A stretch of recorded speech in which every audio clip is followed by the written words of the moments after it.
Governor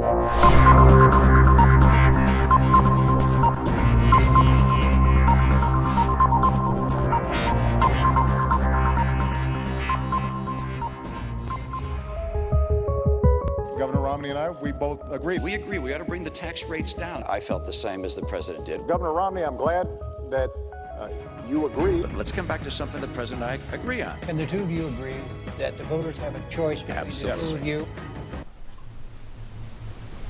Welcome to Independence Nation on the Light of Life Network. In case you're wondering if Obama and Romney are the only candidates on the ballot, think again. There's a third-party ticket, and among that third-party ticket, Gary Johnson seems to be the front runner. Now, if you're wondering, what does Gary Johnson believe in? Well, he advocates efficient government, which is smaller government, balanced budgets, rational drug policy reform, which would legalize marijuana, protection of civil liberties, comprehensive tax reform, and personal freedom for American citizens. Now, the former governor of New Mexico eliminated Mexico's budget deficit, cut state government in half, and privatized half of the state prisons. A while ago, there was an interview with Gary Johnson on RT.com. So here's more on former Governor Gary Johnson and how he differs from the mainstream candidates. Candidate that's offering a difference as opposed to Obama and Romney. I'm going to declare peace as President of the United States, if elected President of the United States. I'm going to get out of Afghanistan.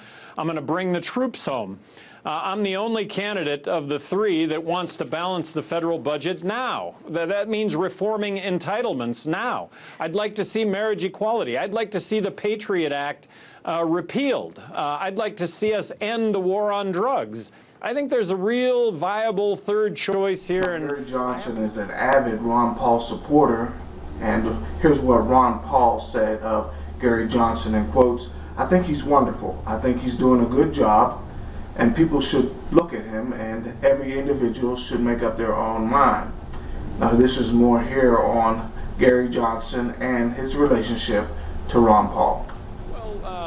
I'll say it like Ron Paul said it 3 weeks ago. He said, look, I'm not going to get out of the race because the people that are coming out to see me are growing in numbers. There's more people that are coming this direction, the whole notion of libertarian leaning, libertarian.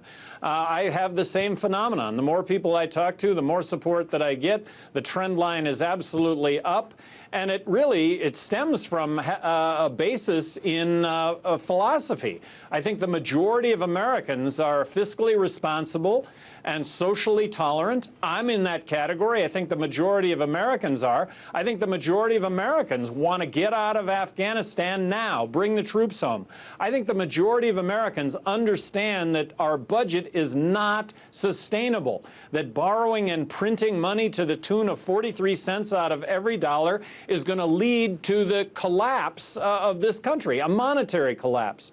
So there is a real viable third choice, and that third choice happens to have more executive experience than the other two candidates combined. I'm talking about governmental executive experience. This is not a handicapped choice to vote for Gary Johnson as the Libertarian nominee. Although Gary Johnson won't win the 2012 election for president, here's one of his supporters on why you should vote for him in this election. Let's talk real quick about the importance of voting for Gary Johnson this election.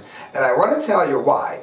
Even if you don't agree with him very much, but you don't like Obama and Romney, and left to your own devices, even if you wouldn't vote for any of those three, vote for Johnson, because you've got nothing to lose. Unless a miracle happens, he's not going to win. And it means he has a greater likelihood of hitting 5%. And I was talking with Giselle. Many of you know her from the work on this show. She had mentioned we always talk politics all day, just in general, and it came up about Johnson. And this is something many people don't know, and this is why I'm saying this is more of a vote for the libertarian ideals of Ron Paul, of which Johnson is close, than it is about Johnson. And here's why. If he gets at least 5% of the national vote, he is looking at getting millions in something called federal matching funds. Now, I could go into great detail about what it is, but I don't have enough Red Bull to wake you all up when I'm done. So in a nutshell, what it is a certain amount of money comes towards parties based on how well they did in the election. Gary Johnson has been able to do all of this on a 0.5%, which is what Bob Barr got last time. Well, due to the Republicans driving the Ron Paul element out of the Republican Party in what has to be the worst decision in a party history, rather than absorb them, they repelled them. And let's face it, there are ways they could have chosen Romney without infuriating every single Ron Paul fan, but they did. And many of them aren't voting. However, many of them are voting for Johnson. And this is pushing Johnson way up. And the reason this matters is, could you imagine what the Libertarian Party can do in 2016 with millions of dollars? Fine, don't put whoever the candidate is in the debates. That's not going to change the fact that they can have ads on prime time, ABC, CBS.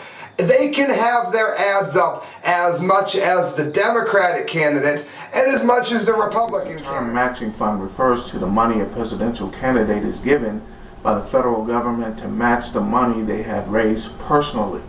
Candidates can expect up to $250 extra from public funds for each contribution from an individual they receive. Now, as for the third-party candidates gaining the benefits of matching funds, they must additionally have received 5% of the popular vote from the previous year, and that's what that Gary Johnson supporter was speaking of. Now, in case you're wondering where those funds come from, the source of the funds comes from a $3 voluntary checkoff on the U.S. income tax form, and that's where those funds come from. Now, the third-party candidates will have their final debate on Monday, November 5th on RT.com. That will be live from 9 to 10:30 p.m. This is Keith Pitch reporting for Independence Nation.